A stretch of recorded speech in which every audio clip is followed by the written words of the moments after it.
Cinema ಮಾಡಬೇಕು ಮಾಡಬೇಕು ಮಾಡಬೇಕು ನಾಟಕ ಮಾಡ್ತಾ ಮಾಡ್ತಾ ದಿನ ಬೆಳಗಾದರೆ ಸಿನಿಮಾ ಮಾಡಬೇಕು ಅನ್ನೋ ಹುಚ್ಚು ಇತ್ತು.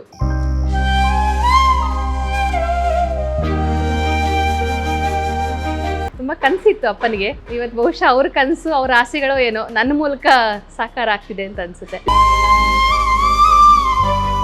ಅಮ್ಮಚ್ಚಿ, ನಿಂಗೂ ಎಂತರ ಕನಸಿತ್ತನಾ? ನಾನು ಒಂದು ಸ್ಕ್ರಿಪ್ಟನ್ನ ತಗೊಳ್ತೀನಿ ಅಂತ ಇಟ್ಕೊಳ್ಳಿ, ಅದು ನಾಟಕ ಆಗಿರ್ಬೋದು, ಸಿನಿಮಾ ಆಗಿರ್ಬೋದು, ನನ್ನ ವ್ಯಾನಿಟಿ ಬ್ಯಾಗ್ನಲ್ಲಿ ಅದು 24 ಗಂಟೆ ನನ್ನ ಜೊತೆ ಇರುತ್ತೆ.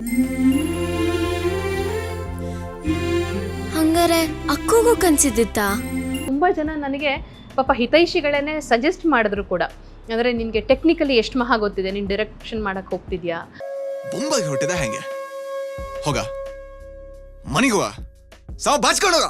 ನಾಟಕ ಆಗಲಿ ಸಿನಿಮಾ ಆಗಲಿ ವೈಡ್ ಕ್ಯಾನ್ವಾಸ್ಗಿಂತ ಆಳವಾಗಿ ಹೋಗ್ತೀನಿ. ತುಂಬ ಒಂಥರ ಡೆಪ್ತಲ್ಲಿ ಹೋಗೋದು ಜಾಸ್ತಿ.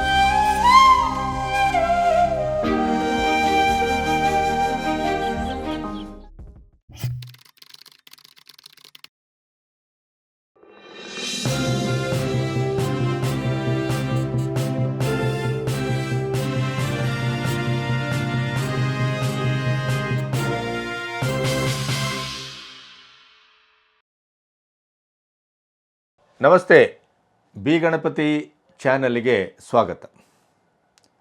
ಕನ್ನಡದ ಸಾರಸ್ವತ ಲೋಕದಲ್ಲಿ ಚಂಪಾ ಅನ್ನುವಂಥ ಹೆಸರು ಬಹಳ ಚಿರಂತನವಾದದ್ದು.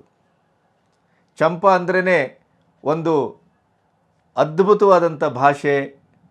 ಉತ್ತರ ಕರ್ನಾಟಕದ ಆ ಭಾಷೆಯ ಸೊಗಡಿನಲ್ಲಿ ಅವರ ಮಾತು ಮತ್ತು ಕೃತಿ, ಬರಹ, ಆ ವಿಟ್ಟು ಇವೆಲ್ಲವನ್ನು ನಾವು ಬಂಡಾಯ ಚಳವಳದ ಹಿನ್ನೆಲೆಯಲ್ಲಿ ಅದನ್ನು ಗಮನಿಸಿದ್ದೇವೆ. ಚಂಪಾ ಇವತ್ತು ನಮ್ಮೊಟ್ಟಿಗೆ ಇಲ್ಲ. ಆದರೆ ಇವತ್ತಿನ ವರ್ತಮಾನದಲ್ಲಿ ಚಂಪಾ ಅನ್ನುವ ಹೆಸರು ಬಂದಾಗೆಲ್ಲ ನಮಗೆ ಸೃಜನಾತ್ಮಕವಾಗಿ ನೆನಪಾಗೋದು ಚಂಪಾ ಶೆಟ್ಟಿ. ಕನ್ನಡ ಚಿತ್ರರಂಗದಲ್ಲಿ ಅವರು ಮಾಡಿದ್ದು ಎರಡೇ ಚಿತ್ರಗಳು, ಅಮ್ಮಚ್ಚಿಯ ನೆನಪು ಮತ್ತು ಕೋಳಿ ಹೆಸರು. ಆದರೆ ಆ ಎರಡು ಚಿತ್ರವನ್ನು ಮಾಡಿದಂಥ ಚಂಪಾ ಶೆಟ್ಟಿಯವರನ್ನು ಚಿತ್ರದ ಕೃತಿಯ ಒಳಗಡೆ ನೀವು ನೋಡಿದಾಗ ಇವರೇನಾದರೂ ಒಂದು 10 ಚಿತ್ರಗಳನ್ನು ಮಾಡಿ ಅದರ ಹಿನ್ನೆಲೆಯಲ್ಲಿ ಬಹಳ ಅಧ್ಯಯನವನ್ನು ಮಾಡಿ ಅಥವಾ ಆ ಇಡೀ ಚಿತ್ರರಂಗದಲ್ಲಿ ಮುಳುಗಿ ಎದ್ದು ಬಂದಂಥ ಒಬ್ಬ ನಿರ್ದೇಶಕಿ ಇರಬೇಕೇನೋ ಅನ್ನುವಂಥ ಒಂದು ಅನುಭೂತಿ ನಿಮಗಾದರೆ ಆ ಸಿನಿಮಾ ನೋಡಿದ್ದಕ್ಕೆ ನೀವು ಸಾರ್ಥಕತೆಯನ್ನು ಅನುಭವಿಸಿದ್ದೀರಿ ಅಂತ ನಾನು ಭಾವಿಸ್ತೇನೆ. ಅಷ್ಟು ಗಟ್ಟಿಯಾದ ನಿರೂಪಣೆ, ಕನ್ನಡದ ಬಹಳ ಅಪರೂಪದ ಕಥೆಗಳನ್ನು ತೆಗೆದುಕೊಂಡು ಅದಕ್ಕೊಂದು ಕಥನಗಾರಿಕೆಯನ್ನು, ಆವರಣವನ್ನು, ಸಿನಿಮಾಕ್ಕೆ ಬೇಕಾದಂಥ ಇಡೀದಾದಂಥ ಪರ್ಯಾವರಣವನ್ನು ಕಟ್ಟುವ ಮೂಲಕ ವರ್ತಮಾನಕ್ಕೆ ಆ ಕಥೆಯ ಆಶಯದಲ್ಲಿ ಬದುಕಿಗೆ ಒಂದು ಅನುಸಂಧಾನ ಮಾಡುವುದನ್ನು ಬಹಳ ಸೂಕ್ಷ್ಮವಾಗಿ ಆ ಒಳಗಡೆನೇ ಒಂದು ಸಿದ್ಧಿಸುವ ಮೂಲಕ ನಮ್ಮ ಎದೆಗೆ ದಾಟಿಸುವ ಇಡೀದಾದಂಥ ಒಂದು ಅಭಿಯಾನ ಇದೆಯಲ್ಲ, ಅದು ಬಹಳ ಶ್ರೇಷ್ಠ ಮಟ್ಟದಲ್ಲಿ ನಿಂತಿದೆ, ನಿಲ್ತದೆ ಅಂತ ನಾನು ಭಾವಿಸ್ತೇನೆ. ಮಾಡಿದ್ದು 2 ಸಿನಿಮಾ, ಆದರೆ ಗೆದ್ದ ಪ್ರಶಸ್ತಿಗಳು ಮತ್ತು ಅವರು ಮುಟ್ಟಿದ ರೀತಿ ಅದು ಈ ರಾಜ್ಯದ ನೆಲದಿಂದ ಅಂತಾರಾಷ್ಟ್ರೀಯ ಮಟ್ಟದ ನೆಲದವರೆಗೂ ಅವರ ಹರಹು ವಿಸ್ತೃತಗೊಂಡಿದೆ. ಅಮ್ಮಚ್ಚಿಯ ನೆನಪಿನಲ್ಲಿ ಕನ್ನಡದ ಸಾರಸ್ವತ ಲೋಕದಲ್ಲಿ, ಅದರಲ್ಲೂ ಕನ್ನಡದ ಕಥನಗಾರಿಕೆಯಲ್ಲಿ, ಕಥಾಲೋಕದಲ್ಲಿ ತನ್ನದೇ ಆದಂಥ ಒಂದು ಚರಿತ್ರೆಯನ್ನು, ಭಾಷೆ ಮತ್ತು ಆ ವಸ್ತುಗಳ ಆಯ್ಕೆ, ಆಮೇಲೆ ಆ ಕಥನಗಾರಿಕೆ, ಬರೆಯುವಿಕೆ ಇವೆಲ್ಲದರಲ್ಲೂ ಒಂದು ಶ್ರೇಷ್ಠತೆಯನ್ನು ಸಾಧಿಸಿದಂಥ ವೈದೇಹಿಯವರ 3 ಕಥೆಗಳನ್ನು ಇಟ್ಟುಕೊಂಡು ಅದನ್ನು ಏಕೀಭವಿಸಿ ಅಮ್ಮಚ್ಚಿಯ ನೆನಪು ಅನ್ನುವಂಥ ಸಿನಿಮಾ ಮಾಡಿದಾರಲ್ಲ, ಅದು ಈವರೆಗಿನ ಚಂಪಾ ಶೆಟ್ಟಿಯವರ ಶ್ರೇಷ್ಠ ಕೃತಿ ಅಂತ ನಾನು ಭಾವಿಸ್ತೇನೆ. ಹಾಗಾದರೆ ಚಂಪಾ ಶೆಟ್ಟಿ ಯಾರು? ಈಗ ಕೋಳಿ ಹೆಸರು ಮೂಲಕ ಇವತ್ತು ವಿಶ್ವಾದ್ಯಂತ ಅವರು ಬೇರೆ ಬೇರೆ ಫೆಸ್ಟಿವಲ್ಗಳಲ್ಲಿ ಈ ಅಮ್ಮಚ್ಚಿ ಮತ್ತು ಕೋಳಿ ಹೆಸರು ಒಂದು ಸ್ಪರ್ಧಾತ್ಮಕವಾಗಿ ಅವರು ಪ್ರಶಸ್ತಿಗಳನ್ನು ಮುಡ್ಕೊಳ್ತಾ ಇದ್ದಾರೆ, ಪಡ್ಕೊಳ್ತಾ ಇದ್ದಾರೆ. ಆದರೆ ನಮ್ಮ ರಾಜ್ಯದ, ರಾಷ್ಟ್ರದ ಈ ಸಿನಿಮಾಕ್ಕೆ ಸಂಬಂಧಪಟ್ಟಂಥ ಸರ್ಕಾರಿ ಅಧ್ವೈರ್ಯದ ಪ್ರಶಸ್ತಿಗಳು ಅಂತಿದೆಯಲ್ಲ, ಆ ಒಂದು ನಾಟಕ ರಂಗದಲ್ಲಿ, ಆ ಒಂದು ರಾಜಕೀಯದಲ್ಲಿ ಚಂಪಾ ಶೆಟ್ಟಿಯವರಂಥ ನಿಷ್ಕಳಂಕ ಒಬ್ಬ ನಿರ್ದೇಶಕಿ ತನ್ನ ಕೃತಿಯ ಮೂಲಕ ಆ ಪ್ರಶಸ್ತಿಯನ್ನು ಪಡ್ಕೊಳ್ಳಿಕ್ಕೆ ಸಾಧ್ಯ ಆಗಿಲ್ಲ. ಚಂಪಾ ಶೆಟ್ಟಿಯವರು ಮೂಲತಃ ಕಲಾವಿದೆ, ಆಮೇಲೆ ಡಬ್ಬಿಂಗ್ ಆರ್ಟಿಸ್ಟ್ ಆಗಿ ರಾಜ್ಯ ಪ್ರಶಸ್ತಿಯನ್ನು ಪಡೆದವರು, ನ್ಯೂಸ್ ರೀಡರ್ ಆಗಿದ್ದವರು, ಈಗ ನಿರ್ದೇಶಕಿ. ನಿರ್ದೇಶನಕ್ಕೆ ಯಾವುದೇ ರೀತಿಯ ತರಬೇತಿಯನ್ನು ಯಾರ ಅಸೋಸಿಯೇಟ್ ಆಗಿ ಅಸಿಸ್ಟೆಂಟ್ ಆಗಿ ಕೆಲಸವನ್ನು ಮಾಡಿದವರು ಅಲ್ಲ. ಹಾಗಿದ್ರೆ ಚಂಪಾ ಶೆಟ್ಟಿ ಯಾರು? ಚಂಪಾ ಶೆಟ್ಟಿಯವರ ಇಡೀದಾದಂಥ ಈ ಚಿತ್ರದ ಪ್ರಯಾಣ ಎಲ್ಲಿಂದ ಆರಂಭ ಆಯಿತು, ಹೇಗೆ ಬಂತು? ಚಂಪಾ ಶೆಟ್ಟಿ ಆದದ್ದು ಹೇಗೆ? ಪ್ರಕಾಶ್ ಅವರನ್ನು ಮದುವೆ ಆದದ್ದು ಹೇಗೆ?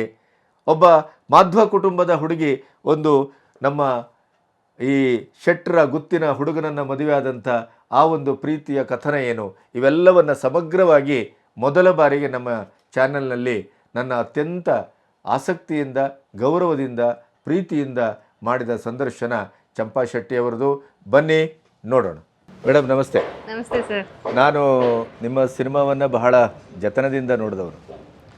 ಆಮೇಲೆ ಬಹುಶಃ ನನ್ನ ಅನುಭವದಲ್ಲಿ 2 ಸಿನಿಮಾ ಮಾಡುವ ಮೂಲಕ ನೀವು ಇಡೀ ಚಿತ್ರರಂಗವನ್ನು ಆವರಿಸೋದಿದೆಯಲ್ಲ, ಅದು ಬಹುಶಃ ನಿಮ್ಮ ಸೃಜನಾತ್ಮಕವಾದಂಥ ಶಕ್ತಿ ಅಂತ ಅಂದ್ಕೊಳ್ತೇನೆ.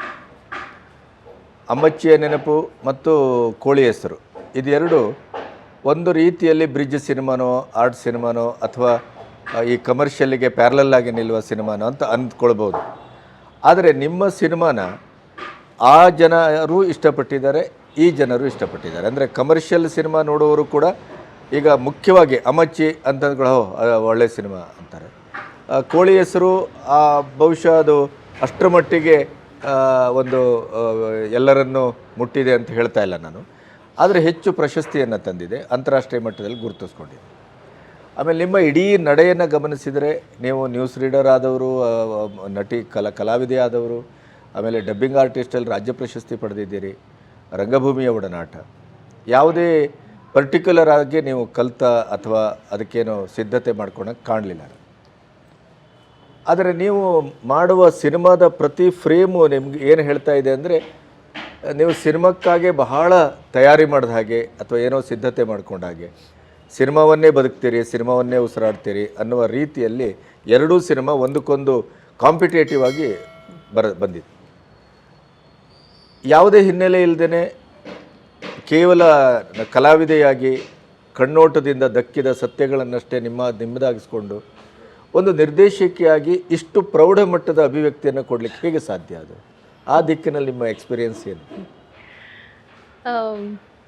ನಿಜ ಸರ್, ನೀವು ಹೇಳ್ದಂಗೆ ಅಕಾಡೆಮಿಕಲ್ಲಿ ನಾನು ಸಿನಿಮಾ ಅಂತ ಎಲ್ಲೂ ಕಲ್ತಿಲ್ಲ, ಹೌದು.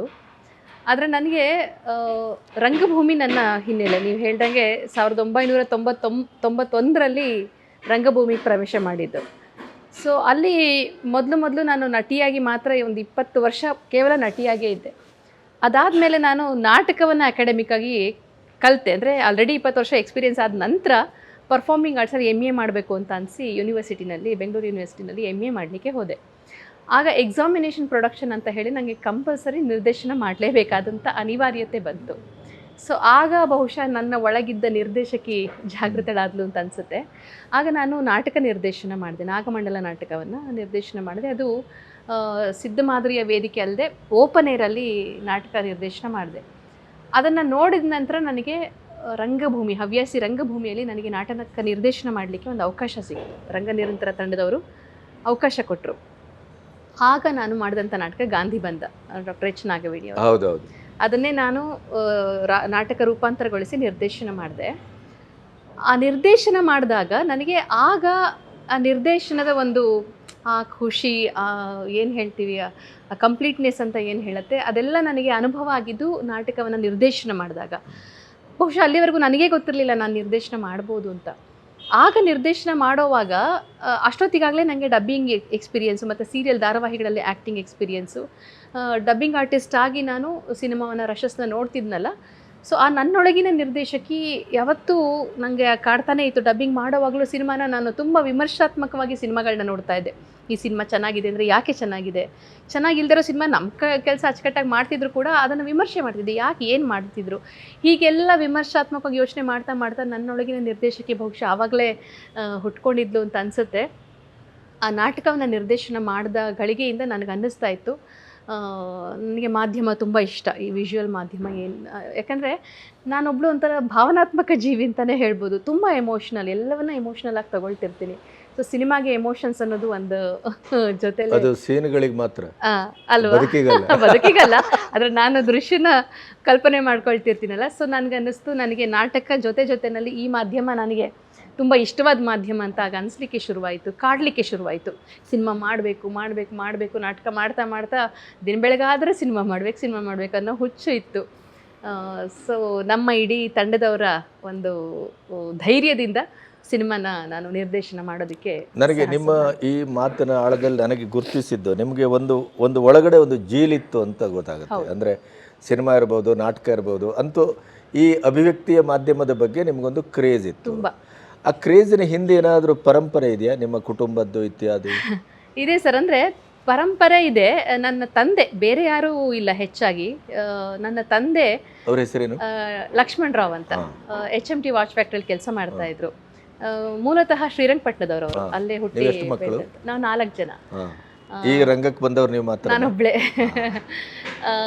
ಸೊ ನನ್ನ ತಂದೆಗೆ ಫ್ಯಾಕ್ಟ್ರಿನಲ್ಲಿ, ವಾಚ್ ಫ್ಯಾಕ್ಟ್ರಿನಲ್ಲಿ ಕೆಲಸ ಮಾಡ್ತಾ ಅಲ್ಲಿಯೇ ಆ್ಯಕ್ಟಿವಿಟೀಸ್ ಇರುತ್ತಲ್ಲ, ಈಗ ಏಕಪಾತ್ರ ಅಭಿನಯ ಆಗ್ಬೋದು, ಮೊನೋ ಆ್ಯಕ್ಟಿಂಗ್ ಆಗ್ಬೋದು, ಈ ಥರದ್ದೆಲ್ಲ ಆ್ಯಕ್ಟಿವಿಟೀಸ್ ತುಂಬ ಮಾಡ್ತಾಯಿದ್ರು. ಈಗಲೂ ನನ್ನ ತಂದೆಯವರು ಇಲ್ಲ, ಆದರೆ ಈಗಲೂ ಯಾರಾದರೂ HMT ವಾಚ್ ಫ್ಯಾಕ್ಟ್ರಿ ಆ ಕಡೆ ಅವರು ಸಿಕ್ಕಿದ್ರೆ ಅವ್ರದ್ದು ಈ ಥರದ ಎಕ್ಸ್ಪೀರಿಯನ್ಸ್ ಹಾಗೆ ಮಾಡ್ತಿದ್ರು ಹೀಗೆ ಮಾಡ್ತಿದ್ರು ಅಂತ ಹೇಳ್ತಿರ್ತಾರೆ.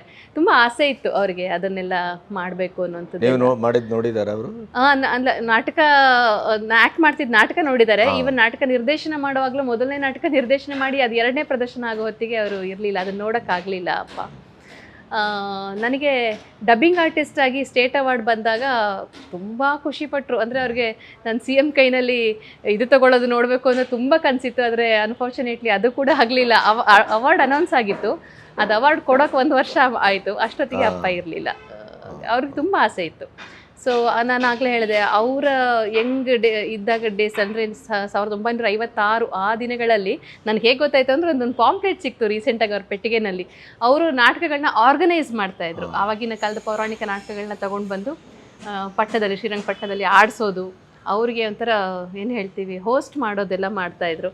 ಕಲಾವಿದರಂದರೆ ತುಂಬ ಇಷ್ಟ. ಆದರೆ ತಂದೆಗೆ ಕಲಾವಿದರ ತುಂಬ ಜನದ, ಈಗ ಯಾರು ನಮ್ಮ ತರಾಸೋರು, ಆಮೇಲೆ ಅರಸು, ಯಾರು ಸರ್ ಪ್ರೊಡ್ಯೂಸರ್ ಒಬ್ರು ಅರಸಿದ್ರಲ್ಲ, ಅವ್ರದ್ದೆಲ್ಲ ಪರಿಚಯಗಳಿತ್ತು. ಅರಸ್ಕುಮಾರ್ ಅಂತ ಅವ್ರದ್ದೆಲ್ಲ ಪರಿಚಯ ಇತ್ತು. ಆ ಥರದ್ದು ಒಡನಾಟಗಳಿತ್ತು. ತುಂಬ ಕನಸಿತ್ತು ಅಪ್ಪನಿಗೆ. ಇವತ್ತು ಬಹುಶಃ ಅವ್ರ ಕನಸು, ಅವ್ರ ಆಸೆಗಳೋ ಏನೋ ನನ್ನ ಮೂಲಕ ಸಾಕಾರ ಆಗ್ತಿದೆ ಅಂತ ಅನಿಸುತ್ತೆ. ಈಗ ನಿಮಗೆ ನಿಮ್ಮ ಬೇರೆ ಬೇರೆ ವೃತ್ತಿಗಳು ನೀವು ದಾಟಿ ಬಂದ್ರಲ್ಲ, ಈಗ ಡಬ್ಬಿಂಗ್ ಇರ್ಬೋದು, ನ್ಯೂಸ್ ರೀಡಿಂಗ್ ಇರ್ಬೋದು, ಅಥವಾ ಒಂದು ಕಲಾವಿದೆಯಾಗಿ ಪಾತ್ರಗಳ ಮೂಲಕ ನಿಮ್ಮನ್ನು ನೀವು ಕಟ್ಟಿಕೊಳ್ತಾ ಬಂದದ್ದಿರ್ಬೋದು, ಇದರ ಒಳಗಡೆ ನಿಮಗೊಂದು ಅಬ್ಸರ್ವೇಷನ್ ಇತ್ತು ಅಂತಾಯಿತು.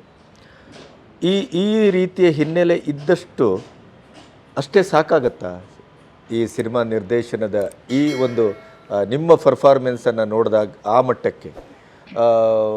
ಅದು ಬೇರೆಯವ್ರಿಗೆ ಯಾಕೆ ಸಾಧ್ಯ ಆಗ್ತಾ ಇಲ್ಲ ಸರ್? ಬಹುಶಃ ನನ್ನ ಅನ್ನೋದಕ್ಕಿಂತ ನಮ್ಮ ತಂಡದ ಅಂತಲೇ ಹೇಳ್ಬೋದು. ನಾವು ಏನೇ ಕೆಲಸ ಮಾಡಿದ್ರೂ ತುಂಬ ಮನಸ್ಸು ಕೊಟ್ಟು ಅತ್ಯಂತ ಪ್ರಾಮಾಣಿಕತೆಯಿಂದ ಕೆಲಸ ಮಾಡ್ತೀವಿ. ಈಗ ನಾನು ಒಂದು ಸ್ಕ್ರಿಪ್ಟನ್ನು ತೊಗೊಳ್ತೀನಿ ಅಂತ ಇಟ್ಕೊಳ್ಳಿ, ಅದು ನಾಟಕ ಆಗಿರ್ಬೋದು, ಸಿನಿಮಾ ಆಗಿರ್ಬೋದು, ನನ್ನ ವ್ಯಾನಿಟಿ ಬ್ಯಾಗ್ನಲ್ಲಿ ಅದು 24 ಗಂಟೆ ನನ್ನ ಜೊತೆ ಇರುತ್ತೆ. ಅದನ್ನು ಬಿಟ್ಟು ಆ ಕ್ಷಣದಲ್ಲಿ ಮಕ್ಕಳು ತಮಾಷೆ ಮಾಡ್ತಿರ್ತಾರಮ್ಮ, ಇನ್ನೊಂದು ನಾಟಕ ಮಾಡಮ್ಮ, ಬೇಗ ಹೊರಗಡೆಯಿಂದ ತಿಂಡಿ ತರಿಸ್ತಿ ಅಂದರೆ ಊಟ ಅಡುಗೆ ಮಾಡೋ ಅಷ್ಟು ಕೂಡ ನನಗೆ ಅದೇನೇ ಉಳಿದಿದ್ದು ಏನೇ ಕೆಲಸಗಳು ಮಾಡ್ತಿದ್ರು ಅದು ನೆಪ ಮಾತ್ರವಾಗಿ ಮಾಡ್ತಾ ಇರ್ತೀನಿ. ನನ್ನ ಒಳಗಡೆ 24 ಗಂಟೆ, ಒಂದೊಂದು ಸಲ ರಾತ್ರಿ 1 ಗಂಟೆ 2 ಗಂಟೆಗೆ ಎಬ್ಸಿ ಇವ್ರನ್ನ ದೃಶ್ಯನ ಹೇಳಿದ್ದಿದೆ. ಅಂದರೆ ಸಡನ್ನಾಗಿ ಏನೋ ಫ್ಲಾಶ್ ಆಗುತ್ತೆ, ಎಬ್ಬಿಸ್ಬಿಟ್ಟು, ಯಾಕಂದ್ರೆ ಹೇಳ್ಬಿಟ್ರೆ ಅದು ನೆನಪಲ್ಲಿರುತ್ತೆ ಅಂತ ಎಬ್ಬಿಸ್ತಾ ಇದ್ದೆ ಇವ್ರನ್ನ. ಹಾಗೆ 24 ಗಂಟೆಗಳು ಆ ಸ್ಕ್ರಿಪ್ಟ್ ನನ್ನೊಳಗೆ ಆವರಿಸ್ಕೊಂಡ್ಬಿಟ್ಟಿರುತ್ತೆ. ಎಲ್ಲವನ್ನೂ ಅದನ್ನು ಏನು ಹೇಳ್ತೀನಿ, ಅದರೊಳಗೆ ನಾನು ಇರ್ತೀನಿ ಅಂತ ಅನಿಸುತ್ತೆ. ಆ ಥರ ನಾನು ಕೆಲಸ ಮಾಡುವಾಗ ನಾನು ಹೇಳೋದು ಅದೇ. ಅಂದರೆ ತುಂಬ ಜನ ನನಗೆ ಪಾಪ ಹಿತೈಷಿಗಳನ್ನೇ ಸಜೆಸ್ಟ್ ಮಾಡಿದ್ರು ಕೂಡ. ಅಂದರೆ ನಿನಗೆ ಟೆಕ್ನಿಕಲಿ ಎಷ್ಟು ಮಹಾ ಗೊತ್ತಿದೆ, ನೀನು ಡೈರೆಕ್ಷನ್ ಮಾಡೋಕ್ಕೆ ಹೋಗ್ತಿದ್ಯಾ, ಆ ಥರ ಡಿಸ್ಕರೇಜ್ ಅಂತ ಹೇಳಲ್ಲ, ಪಾಪ ಒಳ್ಳೆ ಇದರಲ್ಲೇ ಹೇಳಿದ್ರು. ಆದರೆ ನನಗೊಂದು ಭಯಂಕರ ಕಾನ್ಫಿಡೆನ್ಸ್ ಇತ್ತು. ನಾನು ಯಾವಾಗಲೂ ಹೇಳ್ತಿರ್ತೀನಿ, ಹಾಗಂತ ಟೆಕ್ನಿಕಲಿ ಕಲಿಬಾರ್ದು ಅನ್ನೋದು ನನ್ನ ಉದ್ದೇಶ ಅಲ್ಲ, ಕಲಿತ್ರೆ ಇನ್ನೂ ಉತ್ತಮ. ಆದರೆ ಎಷ್ಟು ಗೊತ್ತಿದೆಯೋ ಅದ್ರ ಜೊತೆಯಲ್ಲಿ ನಮಗೊಂದು ಕ್ಲಾರಿಟಿ ಅಂತ ಇರಬೇಕು. ನಿರ್ದೇಶಕರು ಅಂತ ಹೇಳಿದ್ರೆ ಏನು, ಈಗ ನಾನು ಒಂದು ಕಾಸ್ಟ್ಯೂಮ್ ಡಿಸೈನ್ ಮಾಡಲಿಕ್ಕೆ ನಾನೇ ಕಾಸ್ಟ್ಯೂಮ್ ಡಿಸೈನರ್ ಆಗಬೇಕಾಗಿಲ್ಲ, ಆದರೆ ನಾವೊಬ್ಬ ನಿರ್ದೇಶಕಿಯಾಗಿ ಆ ಪಾತ್ರ ಏನು, ಆ ಪಾತ್ರಕ್ಕೆ ಯಾವ ಕಾಸ್ಟ್ಯೂಮ್ ಹಾಕಿದ್ರೆ ಸರಿ, ಮತ್ತು ಕಲರ್ ಕೂಡ ಆ ದೃಶ್ಯಕ್ಕೆ ಯಾವ ಕಲರ್ ಬೇಕಾಗತ್ತೆ, ಆ ಎಮೋಷನ್ಸ್ಗೆ ಏನು ಕಲರ್ ಬೇಕಾಗತ್ತೆ, ಆ ಮಟ್ಟಿನ ಪ್ರಜ್ಞೆ ನನಗಿರಬೇಕು. ಹಾಗೆ ಕ್ಯಾಮ್ರಾದಲ್ಲೂ ಅಷ್ಟೇ. ಈಗ ಟೆಕ್ನಿಕಲಿ ಕ್ಯಾಮ್ರಾಮನ್ ಅವರು DOP ಅವ್ರು ಡಿಸೈಡ್ ಮಾಡ್ತಾರೆ. ಟೆಕ್ನಿಕಲಿ ಅವ್ರಿಗೆ ಗೊತ್ತಿದೆ ಯಾವ ನನಗೆ ಇದು ವೈಟ್ ಶಾಟ್ ಬೇಕಾ, ಇದು 2 ಶಾಟ್ ಬೇಕಾ, ಅಥವಾ ಕ್ಲೋಸ್ ಬೇಕಾ, ಎಕ್ಸ್ಟ್ರೀಮ್ ಕ್ಲೋಸ್ ಬೇಕಾ, ಅಥವಾ ಈ ಥರದ್ದೆಲ್ಲ ನನಗೆ ಕ್ಲಾರಿಟಿ ಇದ್ದರೆ ಅದಕ್ಕೆ ಬೇಕಾದರೆ ಯಾವ ಲೆನ್ಸ್ ಯೂಸ್ ಮಾಡಬೇಕು, ಎಲ್ಲಿ ಇದು ಇಡಬೇಕು, ಅದು ನಾವಿಬ್ಬರು ಸೇರಿ ಅವರು ಡಿಸಿಷನ್ ತಗೊಳ್ತೀವಿ. ಹಾಗಾಗಿ ನನಗೆ ಟೆಕ್ನಿಕಲ್ ಗೊತ್ತಿರಬಾರ್ದು ಅಂತಲ್ಲ, ಆದರೆ ಗೊತ್ತಿಲ್ಲದೆ ಇದ್ದರೂ ಕೂಡ ನನಗೆ ಒಂದು ಸಿನಿಮಾದ ಒಂದು ಕಂಪ್ಲೀಟ್ ಕ್ಲಾರಿಟಿ ಇದ್ದಾಗ, ನಾನು ಯಾವಾಗಲೂ ಹೇಳ್ತಾ ಇರ್ತೀನಿ ಎಲ್ರಿಗೂ, ನಾನು ಒಂದು ಸಿನಿಮಾ ಅಥವಾ ನಾಟಕ ಮಾಡಬೇಕು ಅಂತ ಹೇಳಿದ್ರೆ ಆ 2 ಗಂಟೆ ಸಿನಿಮಾ ಏನಿದೆ ನಾನು ಆಗಲೇ ನೋಡ್ಕೊಂಬಿಟ್ಟಿರ್ತೀನಿ.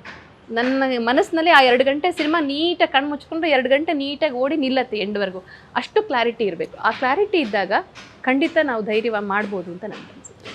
ಈಗ first impression is the best impression ಅಂತ ಒಂದು ಗಾದೆ.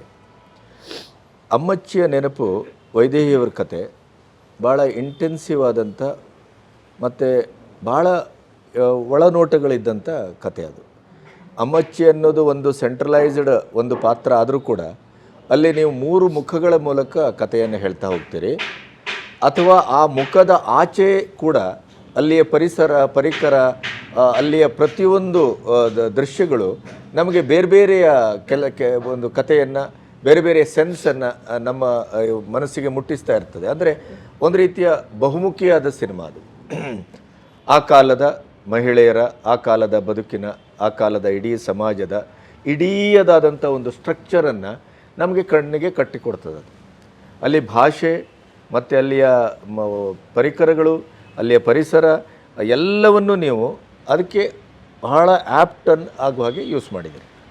ಎಲ್ಲಿಯೂ ನಮಗೆ ಅಕ್ಕುವಿನ ಪಾತ್ರ ಎಲ್ಲೋ ಒಂದು ಕಡೆ ಒಂದು ಹದವನ್ನು ಮೀರ್ತದೆ ಅಥವಾ ಹದವನ್ನು ಅದು ಮೀರುವುದಿಲ್ಲ, ಇನ್ನೇನೋ ಬೇಕಿತ್ತು ಆದರೆ ಇಲ್ಲಿ ಬೇಕಾಗಿರಲಿಲ್ಲ, ಈ ಥರದ್ದೇನೋ ಪ್ರಶ್ನೆಗಳನ್ನು ಹುಟ್ಟು ಹಾಕಿದ್ರೆ ಬಿಟ್ಟರೆ ಮಕ್ಕಳವರೆಗೂ ಪ್ರತಿಯೊಂದು ಪಾತ್ರವು ಅಷ್ಟೇ ಆ್ಯಕ್ಯುರೇಟ್ ಆಗಿದೆ, ತೂಕಬದ್ಧವಾಗಿದೆ. ಅದು ಎಷ್ಟು ಅಂತಂದರೆ ನೀವು ಮೆಜರ್ ಮಾಡ್ದಂಗಿದೆ. ಪ್ರಥಮ ಸಿನಿಮಾದಲ್ಲಿ ಈ ಸಾಧ್ಯತೆ ಹೇಗೆ? ನೀವು ಅದಕ್ಕೆ ಏನು ಸಿದ್ಧತೆ ಮಾಡಿಕೊಂಡ್ರಿ, ಅಥವಾ ನಿಮಗೆ ಆ ಪ್ರಥಮ ಸಿನಿಮಾದ ಆ ಹೆರಿಗೆಯ ನೋವಿನ ಕಥೆ ಏನು? ಒಂಥರ ಸುಖ ಪ್ರಸವ ಅಂತ ಹೇಳ್ಬೋದು ಅದನ್ನು ಅಂತ ಅನಿಸುತ್ತೆ. ನಾನು ಆಗಲೇ ಹೇಳಿದೆ, ನಾನು ನಾಟಕ ಈ ಸಿನಿಮಾ ಏನಿದೆ ಅದನ್ನು ನಾವು ಮೊದಲು ನಾಟಕ ಮಾಡಿದ್ವಿ, ನಮ್ಮದೇ ತಂಡ. ಇದೇ 3 ಕಥೆಗಳನ್ನ ಇಟ್ಕೊಂಡು ನಾನು ನಾಟಕ ರೂಪನ ನಾನೇ ಮಾಡಿದ್ದೆ. ಆಗಲೂ ಕೂಡ ವೈದೇಹಿ ಮೇಡಮು ಡೈಲಾಗ್ಸ್ನ ಅವರೇ ಬರ್ಕೊಟ್ಟಿದ್ರು. ರಂಗರೂಪ ಅಂದರೆ ಆ 3 ಕಥೆನ ಹೆಣೆದಿದ್ದು ನಾನು, ವೈದೇಹಿ ಮೇಡಮ್ ಅದನ್ನು ಡೈಲಾಗ್ ಕೂಡ ಬರ್ಕೊಟ್ಟಿದ್ರು, ನಾಟಕ ಮಾಡಿದ್ದೆ. ಸೊ ಆ ನಾಟಕ ಮಾಡ್ತಾ ಮಾಡ್ತಾ ನನಗೆ ಅನ್ನಿಸ್ತಾ ಇತ್ತು, ಈ 3 ಕಥೆಯನ್ನು ಮರ್ಜ್ ಮಾಡಿದ್ದೆ. ಹೌದು, 3 ಕಥೆ, ಅಮ್ಮಚ್ಚಿ ಎಂಬ ನೆನಪು, ಪುಟ್ಟಮತ್ತೆ ಮತ್ತು ಮೊಮ್ಮಗಳು, ಅಕ್ಕು, ಇದು 3 ಬೇರೆ ಬೇರೆ ಕಥೆಗಳು. ಆ 3 ಕಥೆಗಳನ್ನ ನಾನು ಮರ್ಜ್ ಮಾಡಿದ್ದು ಇದನ್ನು. ಸೊ ಆ ಮರ್ಜ್ ಮಾಡಿ ಅದು ನಿಮ್ಮ ಶಕ್ತಿ. ಅದು ವೈದೇಹಿ ಮೇಡಮ್ ಯಾವಾಗಲೂ ಹೇಳ್ತಾರೆ, ತುಂಬಾ ಖುಷಿ ಅವ್ರಿಗೆ ಅದ್ರ ಬಗ್ಗೆ. ಈ 3 ಕಥೆಯನ್ನ ನೀವು ಏಕಸೂತ್ರಕ್ಕೆ ತಂದದ್ದಿದೆಯಲ್ಲ, ಅಲ್ಲಿ ನೀವು ತಂದಿದ್ದೀರಿ ಅನ್ನುವಂಥ ಭಾವವೇ ಬರೋದಿಲ್ಲ ನಮಗೆ. ತುಂಬ ಜನ ಅದನ್ನೇ ಕತೆ ಓದ್ಕೊಂಡವರು ಗೊತ್ತೇ ಆಗಲ್ಲ ಅಂತಂದರೆ ಆ ಶಕ್ತಿ ಆ ಕತೆಗಳಿಗಿದೆ. ನನಗೆ ಅಕ್ಕು ಫಸ್ಟು ನೋಡಿ ಅದನ್ನು ನಾಟಕ ಮಾಡಬೇಕು ಅನ್ನಿಸ್ದಾಗ, ಇದನ್ನೊಂದನ್ನೇ ಹೇಗೆ ನಾಟಕ ಮಾಡೋದು ಅಥವಾ ಸಿನಿಮಾ ಮಾಡೋದು ಅನ್ನಿಸ್ದಾಗ ಅವ್ರದ್ದೇ 2 ಕತೆಗಳನ್ನ ನಾನು ಹೆಣೆದು, ಆ ಕತೆಗಳಿಗೆ ಆ ಶಕ್ತಿ ಇತ್ತು, ನಾನು ಮಾಡಿದೆ ಅಷ್ಟೇ. ಸೊ ಅದನ್ನು ನಾಟಕ ಮಾಡಿದಾಗಲೇ ನನಗೆ ಅನ್ನಿಸ್ತಾ ಇತ್ತು, ಅಂದರೆ ಕೆಲವು ಒಂದು ಸೆನ್ಸಿಟಿವ್ ಅಂಶಗಳಿದೆ. ಈಗ ನೀವು ಅಮ್ಮಚ್ಚಿ ನೋಡಿದವ್ರಿಗೆ ಅದ್ರ ಕ್ಲೈಮ್ಯಾಕ್ಸ್ ಒಂದು ಎಲ್ಲರೂ ಇಷ್ಟಪಡ್ತಾರೆ. ಅವಳು ಹೀಗೆ ಮಾಡಿ ನಗ್ತಾಳೆ, ಕಣ್ಣು ಅಳಿಸ್ತಾಳೆ. ವೈದೇಹಿ ಮೇಡಮ್ ಕೊನೆ ಸಾಲಲ್ಲಿ ಅದನ್ನು ಬರೆದಿದ್ರು, ಏನು ಅವಳ ಹೀಗೆ ಕಣ್ಣು ಮಿಟುಕಿಸಿದ್ಲು, ಅದನ್ನೆಲ್ಲ ಅಕ್ಷರ ರೂಪದಲ್ಲಿ ತಂದಿದ್ರು. ನನಗೆ ಅದು ಎಷ್ಟು ಇಂಪ್ರೆಸ್ ಆಗಿಬಿಟ್ಟಿದ್ದೆ ಅಂದರೆ ಆ ಕ್ಲೈಮ್ಯಾಕ್ಸು. ಆದರೆ ಅದನ್ನು ನಾಟಕದಲ್ಲಿ ತರಲಿಕ್ಕೆ ಆಗಲ್ಲ. ಯಾಕೆ ಅಂದರೆ ಅವಳ ಆ ಕಣ್ಣು ಅರಳುವಿಕೆ, ಆ ಏಂಜಲ್ ನುಂಗೋದು, ಅದು ಒಂದೇ ಇರೋ 1-2 ಲೈನ್ ಬಿಟ್ಟರೆ ಉಳಿದಿದ್ದ ಪ್ರೇಕ್ಷಕನಿಗೆ ನಾನು ಅದನ್ನು ತಲುಪಿಸ್ಲಿಕ್ಕಾಗಲ್ಲ. ಹಾಗಾಗಿ ನಾಟಕಕ್ಕೆ ಅದು ತುಂಬಾ ಬೇರೆ ಒಂದು ರೀತಿ ಕ್ಲೈಮ್ಯಾಕ್ಸ್ ಮಾಡಿದೆ. ಆ ಕ್ಲೈಮ್ಯಾಕ್ಸಿಂದ ನನಗೆ ಯಾವಾಗಲೂ ಅನ್ಸುತ್ತೆ ಈ ಥರದ್ದು ಹಲವಾರು ಸೆನ್ಸಿಟಿವ್ ಅಂಶಗಳು ಈ ಕತೆಗಳಲ್ಲಿದೆ, ಇದು ದೃಶ್ಯ ರೂಪಕ್ಕೆ ಖಂಡಿತ ಚೆನ್ನಾಗಾಗತ್ತೆ ಅಂತ ಯಾವಾಗಲೂ ಅನ್ಸುತ್ತೆ. ಅಮ್ಮಚ್ಚಿಯ ಕ್ಲೈಮ್ಯಾಕ್ಸು ಆರಂಭ ಸಿನಿಮಾದ ಆರಂಭ ಅಂತಲೇ ಹೇಳ್ಬೋದು. ಆಮೇಲೆ ಆ ಥರ ಹಲವಾರು ಸೆನ್ಸಿಟಿವ್ ಅಂಶಗಳು ವೈದೇಹಿಯವರ ಕಥೆಯಲ್ಲಿದೆ, ಅದು ಓದುವಾಗ ದಕ್ಕತ್ತೆ. ಸೊ ನಾಟಕಕ್ಕೆ ಕಷ್ಟ, ಅದು ಸಿನಿಮಾಗೆ ಖಂಡಿತ ದಕ್ಕತೆ ಅನ್ನೋ ಒಂದು ಕಾನ್ಫಿಡೆನ್ಸ್ ನನಗಿತ್ತು. ಯಾಕಂದರೆ ಆ ಸೂಕ್ಷ್ಮತೆಗಳನ್ನು ದೃಶ್ಯ ಮಾಧ್ಯಮ ಚೆನ್ನಾಗಿ ಹಿಡಿಬಲ್ಲದು ಅಂತ ಅನ್ನಿಸ್ತಾ ಇತ್ತು. ಸೊ ನನಗೆ ಆ ಕಾನ್ಫಿಡೆನ್ಸ್ ಇತ್ತು, ಇಲ್ಲ ನಾನು ಇದನ್ನು ತರಬಹುದು ಅಂತ. ನಾನು ಆಗಲೇ ಹೇಳ್ದಂಗೆ ನಾನು ಸ್ವಲ್ಪ ಎಮೋಷನ್ಸ್, ಮತ್ತು ನಾನು ಯೋಚನೆ ಮಾಡುವಾಗ ಯಾವಾಗಲೂ ನಾಟಕ ಆಗಲಿ ಸಿನಿಮಾ ಆಗಲಿ ವೈಡ್ ಕ್ಯಾನ್ವಾಸ್ಗಿಂತ ಆಳವಾಗಿ ಹೋಗ್ತೀನಿ, ತುಂಬ ಒಂಥರ ಡೆಪ್ತಲ್ಲಿ ಹೋಗೋದು ಜಾಸ್ತಿ. ಹಾಗಾಗಿ ನನಗೆ ಕಾನ್ಫಿಡೆನ್ಸ್ ಇತ್ತು, ಈ ಥರ ದೃಶ್ಯಗಳನ್ನ ಕಟ್ಟಿಕೊಟ್ರೆ ಹೀಗೆ ಬರಬಹುದು ಅಂತೆಲ್ಲ. ಮತ್ತು ಇನ್ನೊಂದು ಮೇಜರ್ ನನಗೆ ಹೆಲ್ಪ್ ಆಗಿತ್ತು ಅಂದರೆ, ಈ ಸಿನಿಮಾವನ್ನು ನಾಟಕ ಮಾಡಿದ್ವಿ, 2 ವರ್ಷ ಪ್ರದರ್ಶನಗಳನ್ನ ಮಾಡಿದ್ವಿ. ಆಲ್ಮೋಸ್ಟು 44ನೇ ಪ್ರದರ್ಶನ ಆಗ್ತಾಯಿತ್ತು ನಾಟಕದ್ದು ಈ ಸಿನಿಮಾ ಮಾಡಿದಾಗ. ಸೊ 2 ವರ್ಷ ಕಲಾವಿದರು ಎಲ್ಲರೂ ಅದರಲ್ಲಿ ಜೀವಿಸ್ಬಿಟ್ಟಿದ್ರು, ಕಣ್ಣು ಮುಚ್ಕೊಂಡು ನಿದ್ದೆ ಲೆಪ್ಸಿದ್ರು, ಅವ್ರು ಡೈಲಾಗ್ನ ಹೇಳೋ ಅಷ್ಟು, ಮತ್ತು ಅದರೊಳಗೆ ಪಾತ್ರದೊಳಗೆ ಡೈಲಾಗ್ ಅನ್ನೋದಕ್ಕಿಂತ ಹೆಚ್ಚು ಪಾತ್ರವಾಗಿ ಜೀವಿಸಿದ್ರು ತುಂಬ ವರ್ಷಗಳು. ಸೊ ಹಾಗಾಗಿ ಅದು ಹೆಲ್ಪ್ ಆಯಿತು ನನಗೆ. ಇಡೀ ಒಂದು ರೆಡಿ ಅಂತ ಏನು ಹೇಳ್ತೀವಿ, ಕಲಾವಿದ್ರ ಕಡೆಯಿಂದ ಎಲ್ಲರೂ ರೆಡಿ ಇದ್ದರು. ಆಮೇಲೆ ನನಗೂ ಆ ಕತೆ 2 ವರ್ಷದಿಂದ ಅದರೊಳಗೆ ಹೊಕ್ಕು, ಮತ್ತು ನಾನು ಅಕ್ಕು ಪಾತ್ರವನ್ನು ಸುಮಾರು ಶೋ ನಾನೇ ಮಾಡಿದ್ದೀನಿ. ಅದು ಮಾಡುವಾಗ ಅನುಭವಿಸುವಾಗ ಏನು ಅದೆಲ್ಲವೂ ಕೂಡ ಬಹುಶಃ ನೀವು ಹೇಳ್ದಂಗೆ ಇಷ್ಟು ಇದಾಗಿ ಬಂದಿದೆ ಅಂತ ಹೇಳಿದ್ರೆ ಬಹುಶಃ ಆ ಎಕ್ಸ್ಪೀರಿಯನ್ಸಸ್ಸೇ ಕಾರಣ ಅಂತ. ನಾಟಕವಾಗಿ ಕಟ್ಟುವಾಗ ನಿಮಗೆ ಆ ಪ್ರಾಥಮಿಕ ಹಂತದ ಅನುಭವ ಏನು?